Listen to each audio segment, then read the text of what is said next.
ओम सहना भवतु सहनौ भुनक्तु सह वीर्यं करवावहै तेजस्विनावधीतमस्तु मा विद्विषावहै। ओम शांति शांति शांति। ओम पूर्णमदः पूर्णमिदं पूर्णात् पूर्णमुदच्यते पूर्णस्य पूर्णमादाय पूर्णमेवावशिष्यते। ओम शांति शांति शांति। श्रुतिस्मृतिपुराणानाम् आलयं करुणालयं नमामि भगवत्पादं शङ्करं लोकशङ्करं शङ्करं शङ्कराचार्यं केशवं बादरायणं सूत्रभाष्यकृतौ वन्दे भगवन्तौ पुनः पुनः। ईश्वरो गुरुरात्मेति मूर्तिभेदविभागिने व्योमवद्व्याप्तदेहाय दक्षिणामूर्तये। ॐ पार्थाय प्रतिबोधितां भगवता नारायणेन स्वयं व्यासेन ग्रथितां पुराणमुनिना मध्ये महाभारतम् अद्वैतामृतवर्षिणीं भगवतीम् अष्टादशाध्यायिनीम् अम्ब त्वामनुसन्दधामि भगवद्गीते भवद्वेषिणीम्।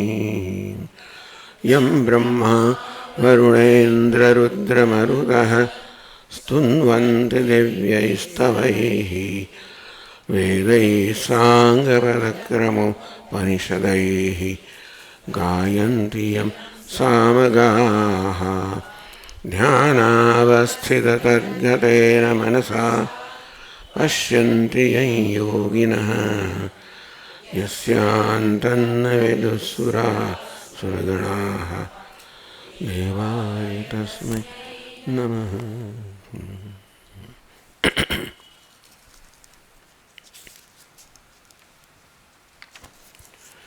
यं यं वापि स्मरन् भावं त्यजत्यन्ते कलेवरम् तं तमेवैति कौन्तेय सदा तद्भावभावितः।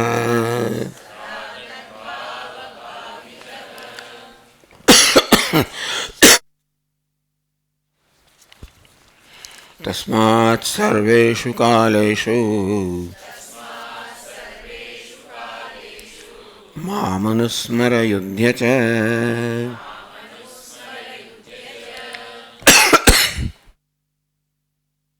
पितमनो बुद्धिः मामेवैष्यस्य संशयः।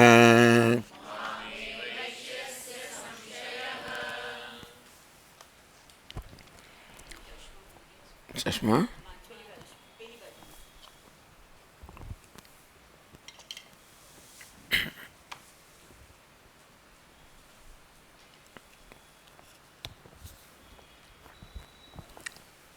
यं यं वापि भावं स्मरन् अन्ते कलेवरं त्यजन्ते। जो कोई भाव पदार्थ की वस्तुનું સ્મરણ કરતા કરતા મનુષ્ય આ દેહમાંથી વિદાય લે છે તમ તમે વૈદિ કૌંતેય હે કૌંતેય એ જ ભાવને એ જ સ્વરૂપને એને પ્રાપ્ત કરે છે। ટૂંકમાં અંતમાં જગી એનામાં મતિ છે એ જ એની ગતિ બની જાય છે। અંતકાળે એ કશાનું સ્મરણ કરવાનું કારણ શું છે? સદા તદ્ભાવભાવિત કારણ કે સદા પોતાના સમગ્ર જીવન દરમિયાન એ જ ભાવ કે પદાર્થનું સ્મરણ કરેલું હોવાને કારણે એના વેગથી અંતકાળે પણ એનું જ સ્મરણ થાય છે.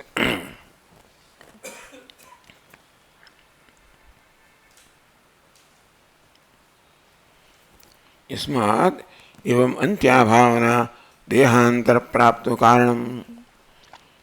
આ પ્રકાર અંત્યા ભાવના, અંતકાળે મનુષ્યના મનમાં જે ભાવના હોય છે, દેહાંતર પ્રાપ્ત કારણમ, એ દેહાંતરની પ્રાપ્તિ માટે, પછીના દેહની પ્રાપ્તિ માટેનું કારણ બને છે.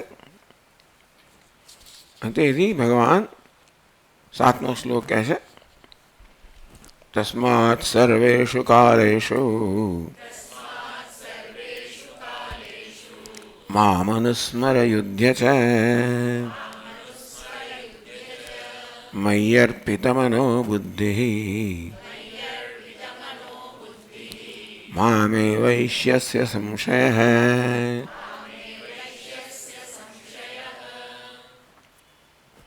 તસ્માत् સર્વેષુ કાલેષુ મામનુસ્મર. હે અર્જુન, સર્વકાળે તું મારું જ સ્મરણ કર. યુદ્ધ છે, આવશ્યક હોય તો યુદ્ધ પણ કર, અર્થાત તારું કર્તવ્ય કર્મ કર.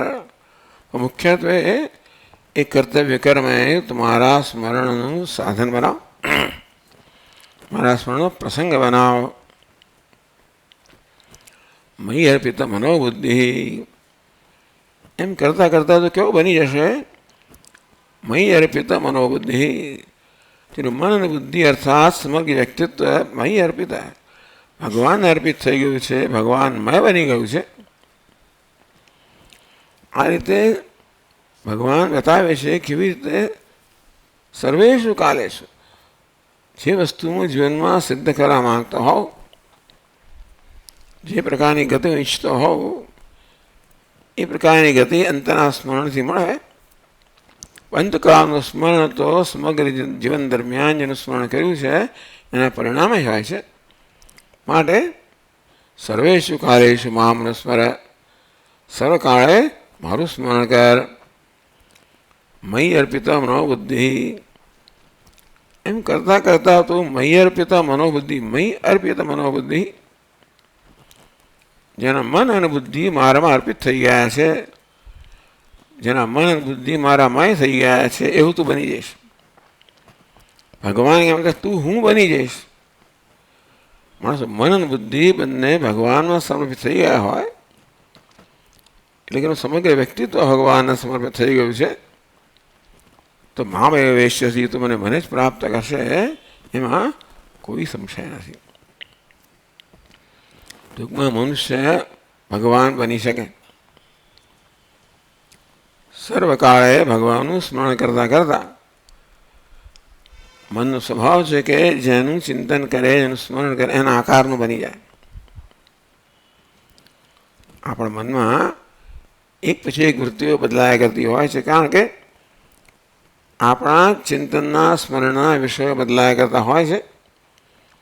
એને અનુરૂપ આપણું મન પણ ભિન્ન ભિન્ન આકાર લેતું હોય છે.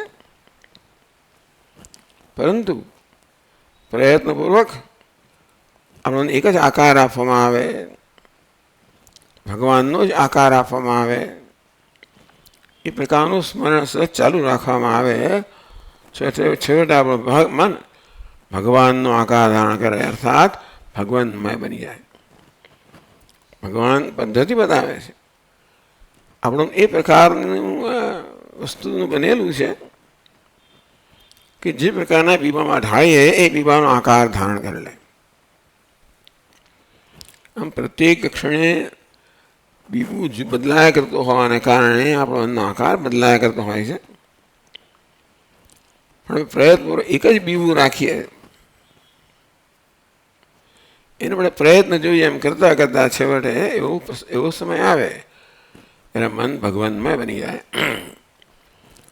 અસંશય, ભગવાન કે આ વસ્તુમાં કોઈ સંશય નથી, કારણ કે મનમાં આ પ્રકારની ક્ષમતા છે. તો મનમાં જે ઈચ્છીએ તે વસ્તુ કે પદાર્થનો આકાર ધારણ કરવાની, છેવટે એના મય બની જવાની ક્ષમતા મનમાં રહેલી છે. માટે હે અર્જુન, તો એ ક્ષમતાનો ઉપયોગ કરીને મારા મય બની જા.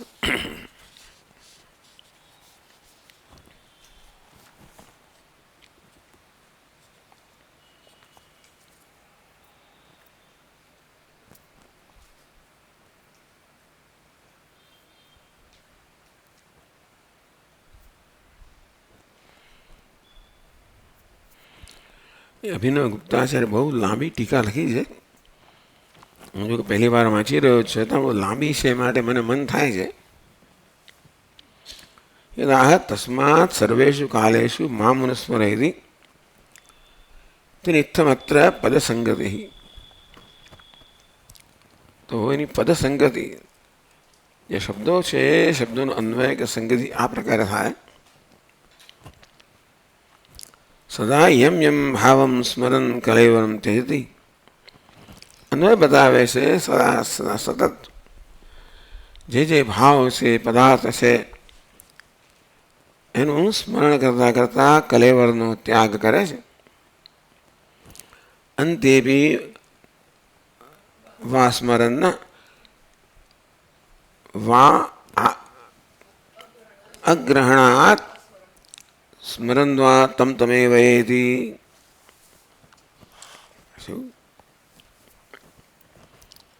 તો જે ભાવનું સ્મરણ કરતા કરતા કલેવરનો ત્યાગ કરે છે.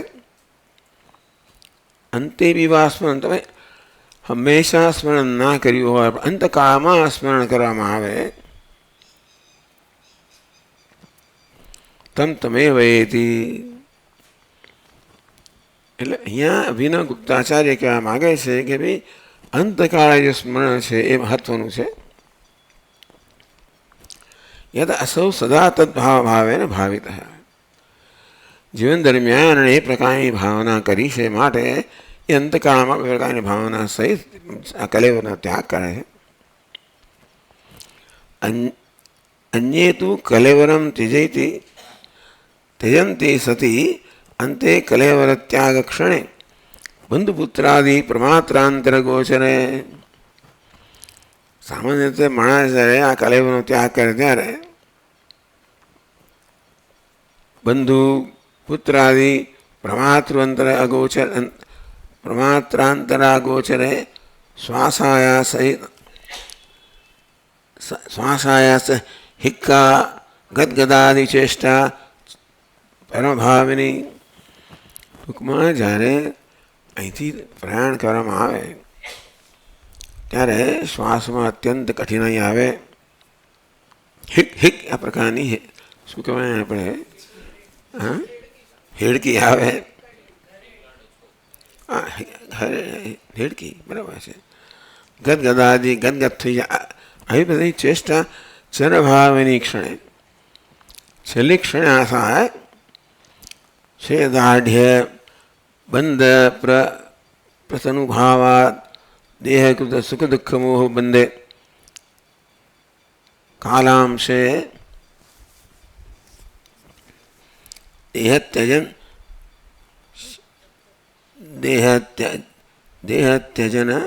શબ્દવાચ્ય યદેવ સ્મરતિ તદેવ પ્રથમ સંવેદનુગ્રહિતસ્ય રૂપમ સંપદ્યતે. તાદૃશ કાલે સ્મરણસ્ય કારણ, એટલે તાદૃશી ટૂંકમાં અંતકાળે સ્મરણનું કારણ છે કે સદા તદ્ભાવિતત્વાત, સદા એણે એ ભાવના કરી છે, માટે અંતકાળે પણ એનું સ્મરણ થાય છે.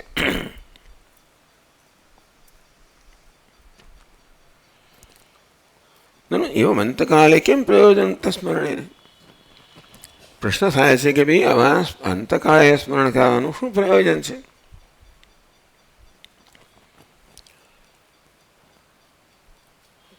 એવમાહ પ્રયોજનમિતિ. તો કયું શું પ્રયોજન છે? કિમ વસ્તુ વૃત્તોપરતમેવ તદ્ભવતિ તસ્મિન અંત્યે ક્ષણે.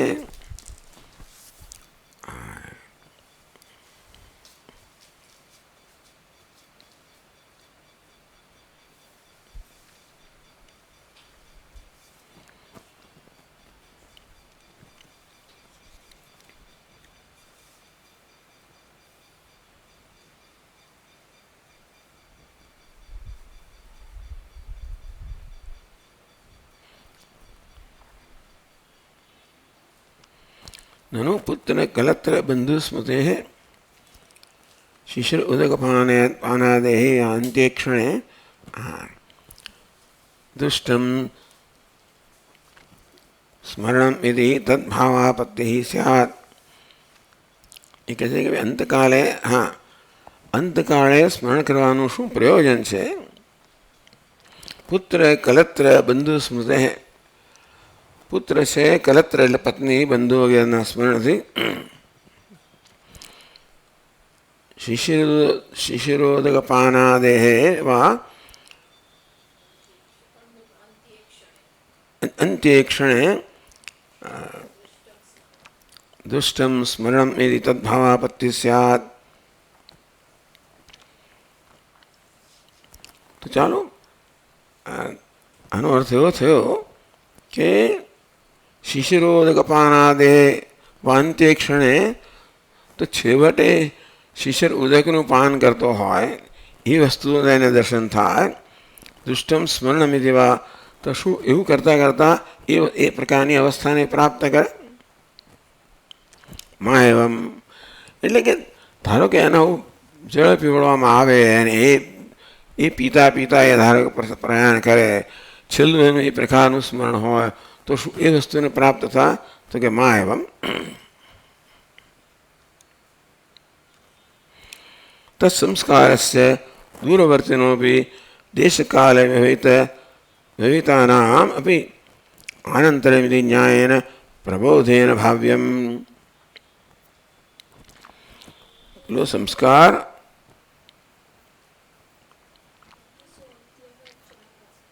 એની આગળની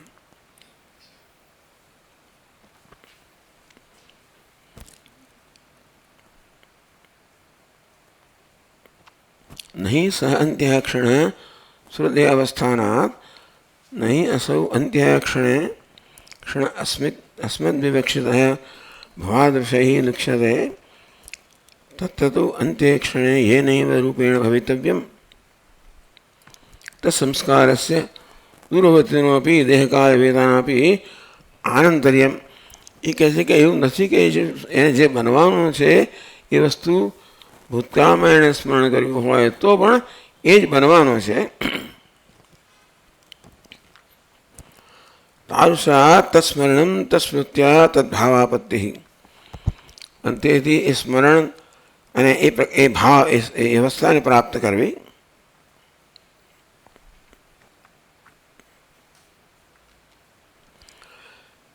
કશ્ચિત દેહસ્ય સ્વસ્થાવસ્થાયાપી તદેવ કાકતાલીયવશાત વ્યજ્યતે યથા મૃગાદેહે પુરાણે વર્ણનમ. કાકતાલીય ન્યાય એટલે ભાઈ જેવી રીતે પેલા આપણા કયા ઋષિ ભરત ઋષિને છેવટની ઘડીએ આ મૃગનું દર્શન થયું, તેથી એ બની ગયા. આવી જાતની વાત છે.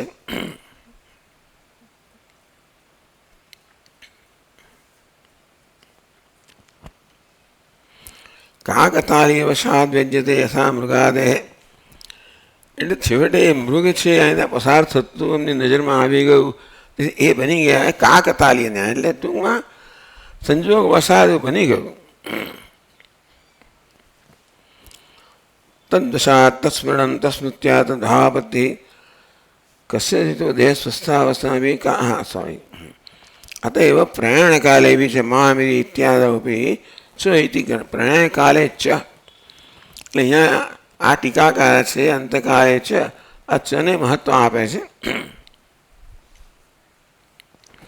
એ સદા ભગવંતમ ભાવયંતી એવમ ભૂતવા ભવિષ્યમયથી, જે લોકો સદા ભગવાનનું જ ભજન કરતા હોય છે, ભાવના કરતા હોય, એવમ ભૂતવા ભવિષ્યમયથી એ પ્રકારે બનીશું. તેષામ તજ્જ સંસ્કાર અસંસ્કાર પ્રતિબંધી ન્યાયને. તો બીજા બધા એટલે ટૂંકમાં અંતકાળે તમે ન સ્મરણ કરો, પૂર્વમાં ઘણું દીર્ઘ સ્મરણ કર્યું હોય, એ સંસ્કાર પર્વ બન્યો હોય, તો અંતકાળે એ વળી આવીને પ્રગટ થઈ જાય અને બીજા સંસ્કારને રોકી દે.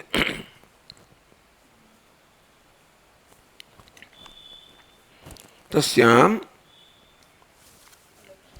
અલક્ષ્યાયામ અંતર્દશાયામ સંસ્કારાંતરપહત તનેન સંસ્કાર કૃતે તત્તત્સ્મરણે દેહસદ્ભાવક્ષણ કૃતે ચ તે સ્મરણે અનંતરમ દેહ વિનિપાત ક્ષણે એવ કાલસંસ્કાર નિવૃત્તે તદિદમ ઇત્યાદિ બહુ લાંબી ચર્ચા કરી, પણ એમણે કહ્યું કે અંતકાળે તમે ન યાદ કરો. અંતકાળે જે પૂર્વમાં યાદ કરેલું છે એના પ્રભાવને કારણે પોતે જ આપણી સમક્ષ પ્રગટ થઈ જાય છે. અને એ રીતે એવો નિયમ ન હોવો જોઈએ કે અંતકાળે સ્મરણ કર્યું માટે જ, એવો આ ટીકાકારનો મુખ્ય ભાવ છે કે અંતકાળે સ્મરણ કરો તો જ તમને એ ગતિ મળે. આખી જિંદગી સ્મરણ ના કર્યું હોય તો કે જીવન દરમિયાન જેનું સ્મરણ કર્યું હોય એની પ્રબળ ભાવનાને કારણે અંતકાળે સ્વયં ઉપસ્થિત થઈ જતી હોય અને બીજા બધી વૃત્તિઓને હટાવી દેતી હોય. અંતેથી અંતકાળે સ્મરણ કરવું એના કરતાં પણ જીવન દરમિયાન સદા સ્મરણ કરવું એ મહત્વનું છે, એવો આ ટીકાકારનો અભિપ્રાય છે.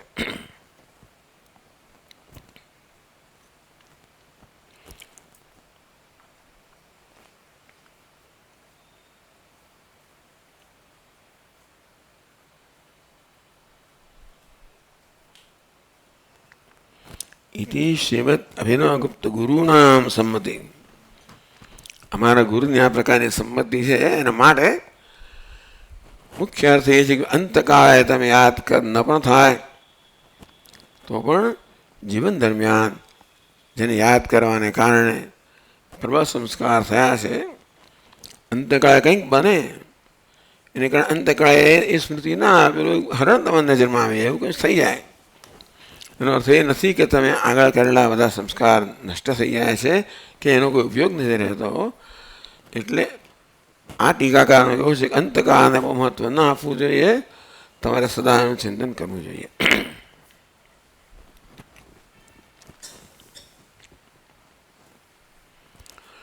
કારણ કે એટલા માટે ઘણી કથાઓ કહેવામાં આવતી હોય છે. પેલો કોણ હતો આપણો નારાયણ નારાયણ નારાયણ અજામિલ. હા, એટલે પોતાના પુત્રને છેલ્લી વખત યાદ કર્યો, ભગવાન કે મારું નામ છે, એ બધી ચાલો કથાઓ છે. આપણેથી નહીં અર્થવાદ એવું તો ના કહેવાય, પણ માત્ર એમ કરવાથી જ તમે એવી ગતિ મળી જતી હોય. એના ઇતિહાસ પ્રમાણે આખી જીવન પાપ કર્યું છે એણે, અને પોતાના પુત્રનું નામ જ નારાયણ છે, ભગવાનનું નામ પણ નથી. પછી તો નામ સ્મરણનો મહિમા કહેવા માટે આ પ્રકારનો કથા કહેવામાં આવી. પણ બહુ મહત્વ ના આપવું, એને અર્થવાદ માનીને આપણે તો સતત સ્મરણ કરવું. છેલ્લી ઘડીએ પુત્ર આવે કે ના આવે તો યાદ ના, ભલે પુત્ર સામે હોય, અંદર શું હોય તો જુદી જ વાત હોઈ શકે. અચ્છા, હવે આપણે આગળ વધીએ 8મા શ્લોકથી.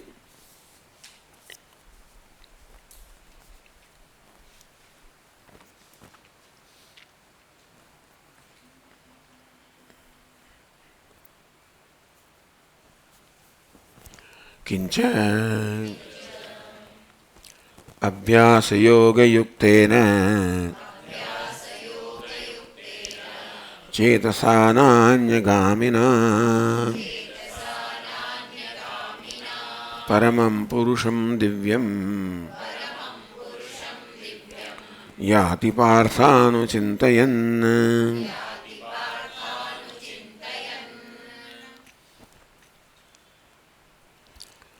તો કેવી રીતે સ્મરણ કરવું જેથી અંતકાળ આપણાનું સ્મરણ થાય? એમાં ભગવાન કહે છે અભ્યાસ યોગ યુક્તેના. અભ્યાસ રૂપી યોગ, અભ્યાસ એટલે વસ્તુનું વારંવાર સ્મરણ કરવું. એવા યોગ જે ધરાવે છે, સતત અભ્યાસ કરે છે, એને કારણે ચેતસા નાન્યગામ્યના, ચિત્ત ભગવાન સિવાય બીજા કોઈ પણ વિષયમાં જતું નથી. પરમં પુરુષમ દિવ્યમ યાતિ પાર્થાન ચિંતયન, એ દિવ્ય પરમ પુરુષને પ્રાપ્ત કરે છે. એનું ચિંતન કરતા કરતા એ પરમ પુરુષને પ્રાપ્ત કરે છે. અભ્યાસ યોગથી, અભ્યાસ યોગયુક્ત, અભ્યાસ યોગ ધરાવનાર, અભ્યાસ રૂપી યોગ ધરાવનાર છે, જેને કારણે ચિત્ત કોઈ વિષયમાં જતું જ નથી. મહત્વની વસ્તુ એ છે કે એનું ચિત્ત સ્વયં જેનો અભ્યાસ કર્યો છે એ વિષયમાં જ કેન્દ્રિત થાય છે, અન્યત્ર ક્યાંય જતું નથી. એટલા પ્રમાણમાં અભ્યાસ કર્યો છે.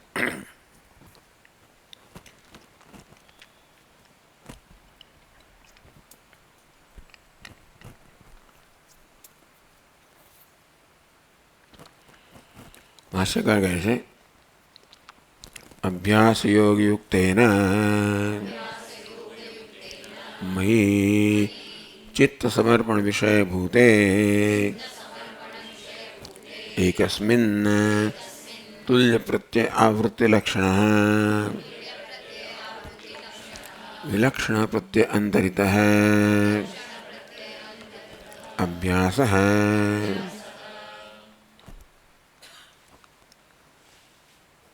અભ્યાસ કોને કહેવાય? પહેલા ભાષ્ય અભ્યાસ યોગ યુક્તેન.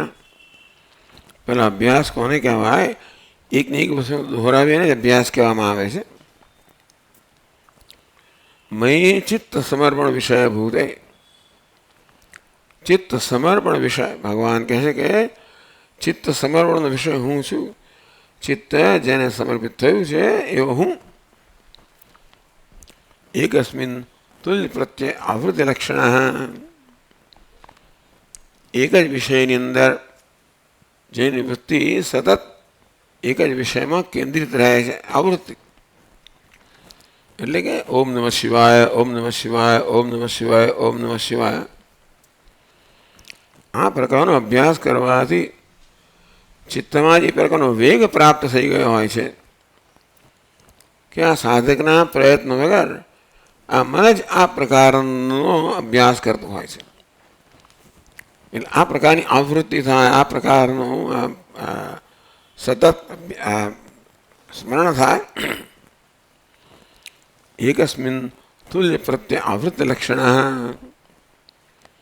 એક જ વિષયમાં માત્ર મન જે છે એક જ વિષયનું સતત અભ્યાસ કરતો હોય, વારંવાર એનું સ્મરણ કરતો હોય. વિલક્ષણ પ્રત્યય અંતરિત.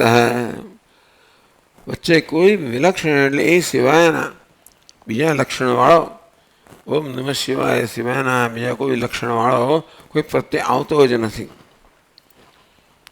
આ પ્રકારનો સ્થિતિ પ્રાપ્ત કરવા માટે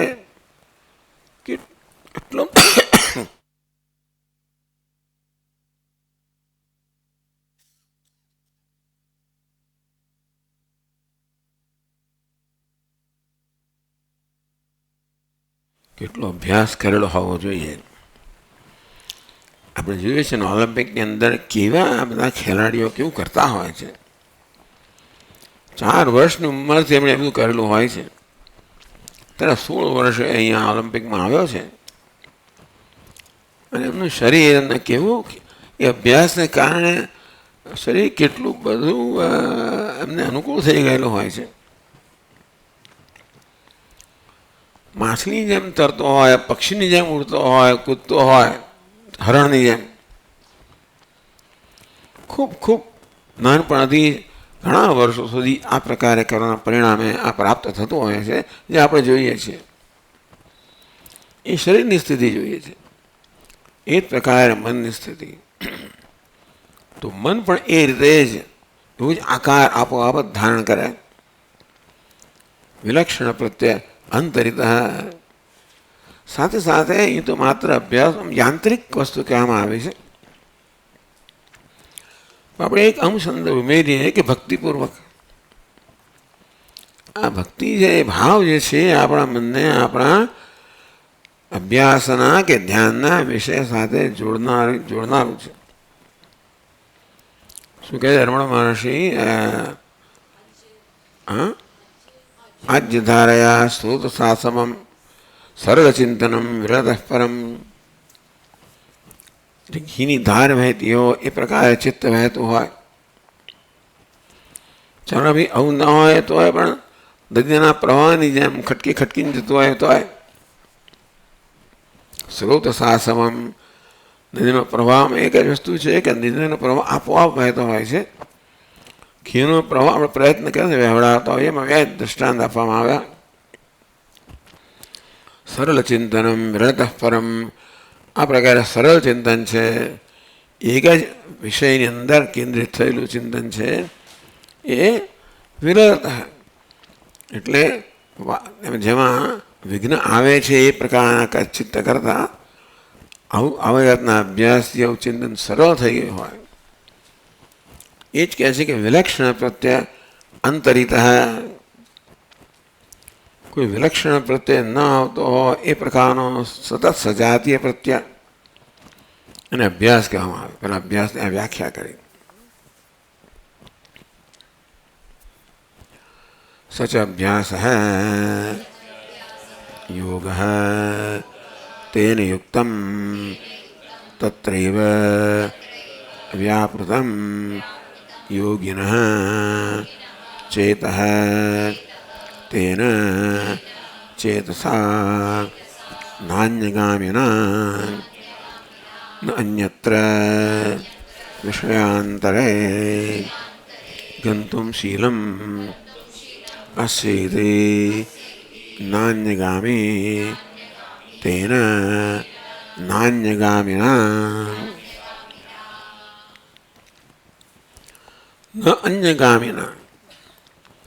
અન્યગામી એટલે કહ્યું કે અન્યત્ર વિષયાંતરે ગંતુમ શીલમ. એટલે વિષયાંતરમાં જવાનો સ્વભાવ હોય આપણે અન્યગામી કહીએ. વિષયાંતરમાં જતું જ ના હોય આપણે અનન્યગામી કહીએ. ચેતસા અનન્યગામીના. ચિત્ત એવું થઈ ગયું છે કે બીજા કોઈ વિષયમાં જતું જ નથી. એટલે બહુ ગંભીર વસ્તુ ભગવાન અહીંયા કહી રહ્યા છે કે આ 8મો અધ્યાય એને આ વસ્તુને સમર્પિત થયો છે. કે 8મા અધ્યાયનો વિષય એ છે કે કેવી રીતે મરણ વખતે પણ આ પ્રકારનો પ્રત્યય મનમાં જળવાઈ રહે અને કેવી રીતે આપણે આપણી ઈચ્છિત ગતિ પ્રાપ્ત કરી શકીએ. એ યોગ છે એ આ અધ્યાયનો વિષય છે. તો આ પ્રકારે તત્ર વ્યાપૃતમ, ત્યાં વ્યાપાર કરનારું, ત્યાં સ્થાપિત એ ચિત્ત છે એવા ચિત્ત વડે અન્યગામીઓના, જે અન્યત્ર ગમન કરનારું નથી. ઇન પ્રત્યે લગાવે સ્વભાવ થઈ જાય. તાચ્છિલ્યમ એ પ્રકારનો સ્વભાવ થઈ ગયો. અન્યગામી અન્ય ગમન કરવું એનો સ્વભાવ છે. અન્યગામી અન્ય ગમન ન કરવું એનો સ્વભાવ થઈ ગયો છે. કહ્યું ભગવાન ભાષ્ય કરે તો અન્યત્ર વિષયાંતરે ગંતુમ શીલમ અસ્યૈતિ. ટૂંકમાં બીજા વિષયમાં જવાનો સ્વભાવ નથી. એક વિષયમાં જવાનો સ્વભાવ છે, વિષયાંતરમાં અન્ય વિષયમાં જવાનો સ્વભાવ નથી. એવું ચિત્ત થઈ ગયું છે. એને ન અન્યગામી, અન્યગામી નથી, ન અન્યગામી. તેના નન્યગામીના એટલે કે એણે પોતાના ચિત્તને અભ્યાસથી એવું બનાવી દીધું છે કે એ ચિત્ત અભ્યાસના વિષય સિવાય બીજે જતું જ નથી. મેં કહ્યું તે પ્રમાણે આ માત્ર યાંત્રિક વસ્તુ હોય યોગની અંદર, એના કરતાં જ્યાં ભાવ હોય, ભક્તિ હોય, ભક્તિપૂર્વક જ્યારે આપણા એ વિષયનું ચિંતન થતું હોય ત્યારે જોડનારું એક શું કહેવાય, રસાયણ નહીં, હા, જેવી રીતે સ્નેહ કહો, ઘી કહો, ચોંટાડનારી વસ્તુ છે, તેમ આપણે ચિત્તને આપણા ધ્યેય વિષય પર ચોંટાડનારી વસ્તુ છે ભક્તિભાવ. આમ તો હવે 7 થી 12 અધ્યાયનો વિષય ભક્તિ છે, પણ અહીં ભક્તિનો કોઈ નિર્દેશ કરવામાં આવ્યો નથી. પરંતુ જેનું આપણે ચિંતન કે ધ્યાન કરતા હોઈએ એના પ્રત્યે ભક્તિભાવ હોવો અત્યંત આવશ્યક છે. આ વસ્તુ માત્ર યાંત્રિક ના હોઈ શકે. કારણ કે ભક્તિભાવ હોય તો એમ કરવામાં એક રસ ઉત્પન્ન થાય. જ્યાં પ્રેમ હોય તો જેના પ્રત્યે પ્રેમ છે એ વિષયનું ચિંતન કરવામાં આપણને એક રસ પડે, આનંદ આવે. તેથી આપણે એક વસ્તુ ઉમેરવી જોઈએ કે ભાઈ રસપૂર્વક કરે છે, માત્ર યાંત્રિક નહીં પરંતુ રસપૂર્વક. તો પછી અન્યગામી ન અન્યગામી, તો એ આપણું ચિત્ત છે ને ત્યાં ચોંટી રહે. તો એને સ્નેહ કહેવામાં આવે. ઘી તો ચોંટાડનારી વસ્તુ છે. આ ભક્તિભાવ છે આપણને આપણા ધ્યેય વિષય પ્રત્યે ચોંટાડનારી વસ્તુ કહી શકાય. તેન નન્યગામિના આપણે અન્યત્ર ગમન કરવું ન કરવું એ પ્રકારનો તેનો સ્વભાવ થઈ ગયો છે. આગળ ભાષ્ય કહે છે પરમં નિર્દિશયમ પુરુષમ દિવ્યમ દિવી સૂર્યમંડલે ભવમ યાતિ ગચ્છતિ હે પાર્થ अनुचिन्तयन् शास्त्राचार्योपदेशम् अनुध्यायन् इत्येतत्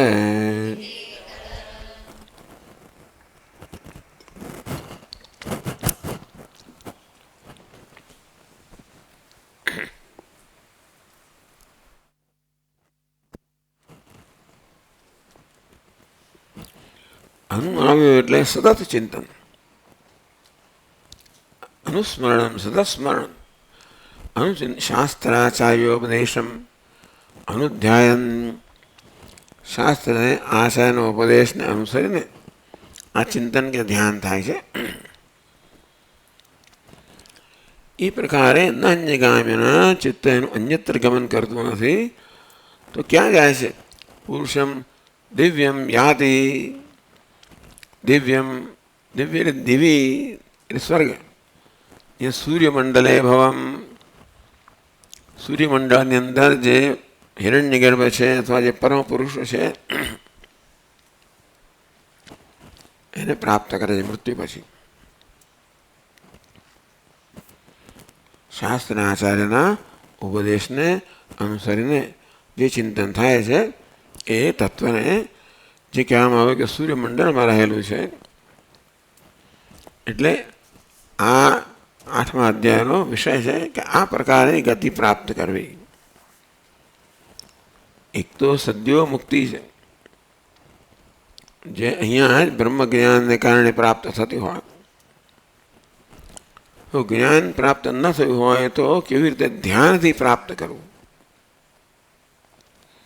આ ધ્યાનની પદ્ધતિ બતાવે છે જેથી પણ આપણા ચિત્તને બ્રહ્મમય બનાવી શકીએ. પણ આ બ્રહ્મ કેવું છે? સગુણ બ્રહ્મ. દિવ્ય એટલે સૂર્યમાં રહેલું હિરણ્યગર્ભ રૂપી પરમાત્મા કે સગુણ બ્રહ્મ, એને પ્રાપ્ત કરે છે આ યોગી.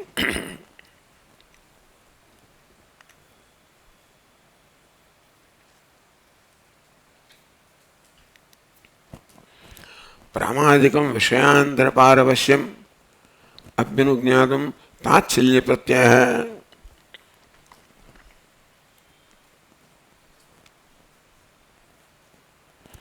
तेन तात्पर्यात् अपरामृष्टार्थ अंतरेण परम पुरुष निश्चयन इत्यर्थः.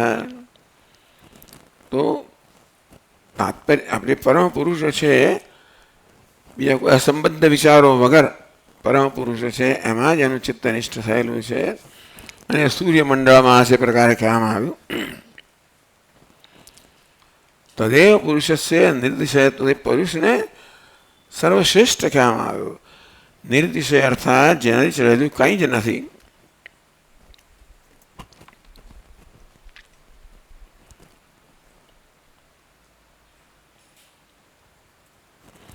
યત અપરામુષ્ટ અખિલ અનર્થત્વમ અતિશય આનંદત્વમ.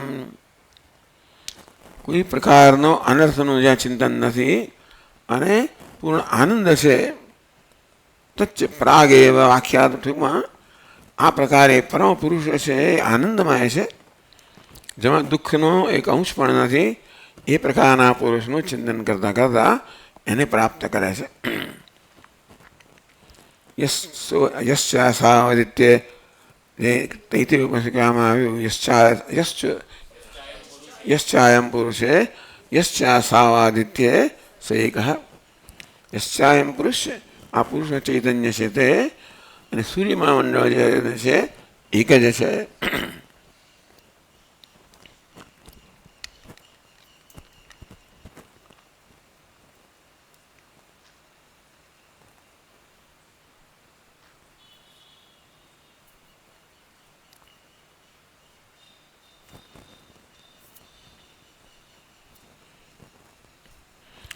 हे पार्थ अनुचिन्तयन् शास्त्राचार्योपदेशम् अनुध्यायन्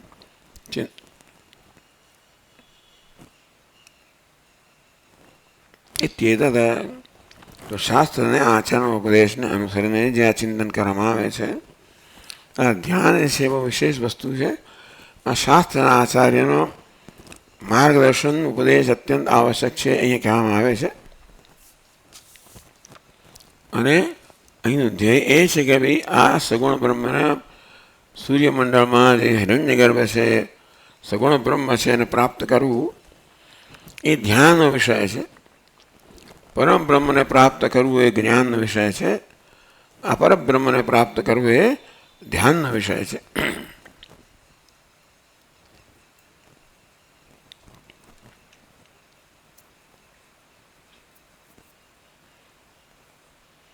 આપણે અહીંયા વિરામ લઈશું. આપણો ક્લાસ જરા થોડો ટૂંકો થઈ ગયો.